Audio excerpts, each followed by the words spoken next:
Bonjour à tous, je suis Mickaël Pierron, directeur commercial chez Keros Fire et on a l'honneur aujourd'hui d'être dans le complexe du Pâté Beaugrenelle pour revenir sur notre expérience avec Universal Pictures et les cinémas Pâté Gaumont. Donc je suis en présence de Béatrice Tourvieille, donc salut Béatrice, tu es directrice générale adjointe digital et marketing des cinémas Pâté Gaumont. Est-ce que tu pourrais nous en dire un peu plus sur l'histoire des cinémas Pâté Gaumont en quelques chiffres et puis évidemment ta mission qui ne doit pas toujours être facile, notamment en ce moment. Oui, bien sûr. Donc les cinémas Pâté Gaumont, on est le leader de l'exploitation cinématographique en France. On opère 80 cinémas et en 2019, on a reçu 50 millions de spectateurs dans nos salles. La spécificité de notre réseau, c'est son positionnement premium. Et on propose aussi un parcours client qui est très fluide et qui est totalement dématérialisé. Et donc moi, ma mission, c'est d'accompagner ces évolutions, à la fois vis-à-vis de nos spectateurs et aussi de travailler avec nos partenaires éditeurs de films pour voir comment est-ce qu'on peut utiliser notamment la donnée pour développer des nouveaux dispositifs. Et puis, on est aussi accompagné de Stéphane Rétoré, directeur marketing chez Universal Pictures. Est-ce que, comme Béatrice, tu peux nous en dire un petit peu plus sur l'histoire d'Universal Pictures en quelques mots? Donc moi, je travaille pour le studio Universal Pictures International, créé en 1912, donc ça date. Non, c'est un studio extrêmement riche, non pas en termes d'argent, mais en termes de culture, puisque c'est un studio qui produit des films à la fois très blockbuster. Et aussi, on a une branche très très forte en animation, puisqu'on a la branche Illumination, qui a fait les Mignons, Tous en scène, etc. Et on a racheté DreamWorks il y a 3-4 ans maintenant. Donc on a 2 gros studios d'animation, mais on a aussi une branche Focus. Et Working Title qui nous produisent en fait des films beaucoup plus auteurs. Donc voilà, donc on a la chance d'avoir vraiment un line-up très éclectique et qui nous permet de travailler sur beaucoup de problématiques très différentes. Et du coup, Béatrice, on a équipé tous les cinémas Pâté Gaumont de France. Comment ça s'est passé ce déploiement? Tu peux nous en dire un peu plus? Alors c'est vrai qu'on a commencé les discussions très tôt ensemble. Les sujets d'innovation autour de la data, c'est des sujets qui nous intéressent et donc assez naturellement, je pense qu'on a commencé les discussions ensemble. Et très rapidement, quasiment dans la foulée, je crois, on a équipé toutes nos salles des balises beacon. Pour le coup, le déploiement s'est fait hyper rapidement et super facilement. Et donc, je pense qu'en 2019, tous nos cinémas étaient déjà complètement équipés. Un des enjeux qu'on a évoqué avec toi, Stéphane, l'année dernière, c'était aussi de pouvoir mesurer l'impact de tes prises de parole online et offline. Voilà, est-ce que tu peux revenir ou nous en parler On avait amorcé les discussions donc avec vous et puis avec Pâté Gaumont. Très vite, on s'est retrouvé sur la nécessité de pouvoir mieux comprendre en fait le comportement de nos spectateurs communs.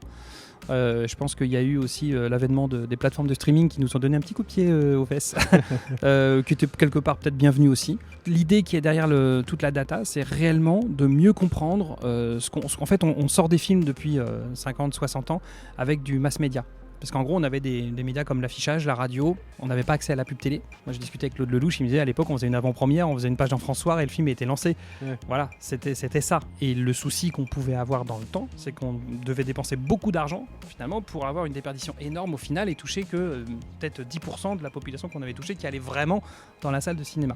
Et en même temps, il fallait quand même qu'on se modernise et qu'on arrive à trouver des meilleurs moyens de communiquer auprès d'un public. Et c'est exactement ce qu'on essaye de faire avec Kairos et les cinémas Pâté Gaumont, c'est d'essayer de comprendre les gens qui viennent dans ces halls de cinéma, par quel message ils sont venus en fait. Qu'est-ce qui a fait qu'ils sont venus, qu'ils sont vraiment passés à l'action de « je connais Fast and Furious 9, mais là, aujourd'hui, mercredi ou samedi, je suis venu ici. Ce qui me compte, moi, c'est qu'ils viennent dans un hall de cinéma. Et pour Pâté Gaumont, ce qui compte, c'est qu'ils aillent dans tel ou tel ou tel cinéma. Et voilà, je trouve ça super intéressant. Béatrice, c'est une mesure aussi qui permet de valoriser tes inventaires, de t'imposer comme un espace de distribution et de promotion pour les films. L'outil Kairos permet d'avoir une mesure holistique. Donc, il y a certains de nos dispositifs qui rentrent dans cet outil de mesure et c'est très bien. Ça confirme que quand on est sur des emplacements qui sont hyper affinitaires, hyper contextualisés, ça fonctionne. Après, pour moi, vraiment l'intérêt de l'outil, c'est ce que disait Stéphane, et c'est ce qui nous a intéressés, je pense, quand on a parlé du dispositif ensemble, c'est que finalement, ça permet d'avoir une mesure qui est vraiment holistique des différents dispositifs. de s'affranchir des mécaniques de mesure de chaque plateforme, des spécificités des modèles d'attribution et du coup de voir la contribution de chaque média dans des plans d'investissement qui, enfin, tu le disais, sont de plus en plus compliqués en fait, où chaque média a son rôle pour aller chercher une cible et qui s'inscrit dans le cycle de vie du film. Là, ça permet d'avoir une vision qui est large et qui est complète et de relier les investissements vraiment à la visite en salle. Ouais, exactement. Et au-delà de la mesure, Stéphane, on a des sujets qui arrivent là d'optimisation de ces campagnes. Voilà, comment tu vois les choses là-dessus ? Alors, il faut savoir qu'il y a finalement une petite partie de la population française qui seront au cinéma. On a l'impression qu'en fait, c'est toujours énorme, mais par contre, il y a des gens qui y vont très souvent. Voilà. Et ces gens-là, donc c'est ce qu'on appelle les assidus, les réguliers, pour nous, c'est des gens essentiels. Mais on ne les connaît pas, ou très mal. Et moi, ce que j'ai envie d'apprendre maintenant, avec les datas des fameux spectateurs Pathé Gaumont, et donc via la technologie Kairos, c'est d'essayer de comprendre quelles sont les personnes qui vont voir des Fast and Furious, et d'essayer de créer des espèces de clusters comme ça de gens qui pourraient faire des Fast and Furious et des Belfast et des Licorice Pizza, ou alors des gens qui soient peut-être un peu plus animation, famille. Et toutes les datas vont nous permettre vraiment, enfin j'espère, hein, on n'y est pas encore, hein, il faut qu'on travaille encore tout ça, mais de rentrer un peu plus justement dans la segmentation et d'essayer de mieux comprendre les liens et les passerelles qu'on peut faire entre un film et un autre. C'est pas... Et déjà oui, nous on peut t'aider là-dessus sur des sujets déjà de mieux comprendre quand tu investis dans un Facebook, dans un Google, en télé, en affichage, peu importe, comment on peut t'aider à mieux cibler des moviegoers, on va dire, des assidus, et puis après rentrer petit à petit dans cette fameuse granularité. Et il y a quelque chose que tu as dit qui est très important, c'est qu'on a accès à la pub télé depuis le Covid. Oui, c'est arrivé pendant le Covid. Ouais. Donc les tests qu'on a fait avec vous sont aujourd'hui sur le digital et la télé. Exactement. Par rapport à ce qu'on disait, c'est-à-dire essayer de comprendre comment la télé et le digital ont des actions sur l'action d'aller dans une salle de cinéma. Ouais. On parle de digitalisation du cinéma. Alors, on parle beaucoup de streaming. Il n'y a pas que le streaming. Il y a des sujets de digitalisation des cinémas. Voilà. Quelle est l'approche ? Ces expériences, elles vont être amenées à être renouvelées. Comment vous voyez les choses côté cinéma Pathé Gaumont là-dessus ? Alors, nous, notre ambition, elle est claire. Nous, on croit dans la salle de cinéma, mais on croit qu'il faut que la salle de cinéma, elle offre une expérience qui soit particulière, exceptionnelle. Et c'est pour ça qu'on investit dans des technologies vraiment immersives qui proposent du coup de voir les films différemment, de manière plus intense, devant des écrans géants, avec un son incroyable ou avec des sensations hyper fortes comme avec la 4DX. Donc, c'est vraiment ce vers quoi on va. Et puis après il y a tout le parcours client en fait qui va avec, où il faut qu'on soit le plus fluide et où il n'y ait absolument aucun frein, et la digitalisation ça nous aide à atteindre cet objectif. Et on voit que le corollaire derrière qui est un bénéfice pour nous, c'est que ça nous permet aussi d'alimenter notre connaissance client et donc de travailler sur beaucoup de nouveaux dispositifs avec Universal et avec d'autres éditeurs. Et du coup j'ai une dernière question pour toi Stéphane. Tu parlais tout à l'heure de la création d'Universal en 1912, donc ça fait plus de 100 ans. Quelle est ton approche aujourd'hui dans les investissements pour faire venir plus de gens en salle ? C'est vrai que le marketing en fait en 15 ans, c'est totalement révolutionné. C'est-à-dire que les opportunités marketing ont explosé. Je ne compte plus les YouTube, les Facebook, les TikTok et les nouvelles plateformes qui émergent, celles qui plongent.